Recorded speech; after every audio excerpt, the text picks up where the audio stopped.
இந்த மீன்களை பாருங்கள் எவ்வளோ அழகாக இருக்குன்னு. உலகத்தரம் வாய்ந்த பரங்கிப்பேட்டை துறைமுகத்தில் நம்ம பண்ருட்டி ஆசிரியர் மீன் கடைக்கு இன்றைக்கி செவ்வாய்க்கிழமை வருதுங்க. இதில் வெறும் 5 கிலோ தான் வருது.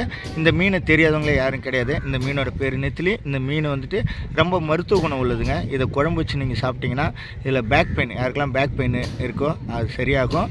நாடி நரம்புக்கெல்லாம் இது ஒரு சுகத்தை கொடுக்குற ஒரு மீன் இது. இந்த மீனை வெரைட்டியாகவும் செய்வாங்க. கல்லில் போட்டு தவா போல் வறுவல் செய்வாங்க, 65 பண்ணுவாங்க. ரொம்ப ஒரு டேஸ்டான ஒரு மீன் தான் இந்த மீன். இந்த மீனை நம்ம பண்ருட்டி ஆசிரியர் மீன் கடைக்கு இன்றைக்கி 300 விலைக்கு வருது. இவ்வளோ குவாலிட்டியான மீனை நம்ம ஏன் எடுத்தோம்னா, இதுக்கு முன்னெல்லாம் இதை எடுக்க மாட்டோம். ஏன்னா மக்கள் ஏற்றுக்க மாட்டாங்க 300 ரூபா கொடுத்து நெத்திலிங்க.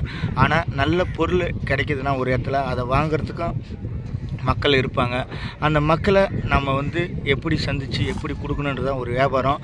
அந்த வியாபாரத்தில் நீங்கள் குவாலிட்டியாக கொடுக்கும் போது கடவுள் ஒரு குவாலிட்டியான ஒரு பொருளை படைச்சிருக்காருன்னா அது சேலுக்கும் ஒரு மனிதனை படைச்சிருப்பார். இது யாருக்கு தேவை அதை உடனடியாக நீங்கள் புக் பண்ணுறீங்க. எந்த ஒரு தொழிலும் பயமின்றி நல்ல ஒரு குவாலிட்டியை கொடுங்க. நன்றி, வணக்கம்.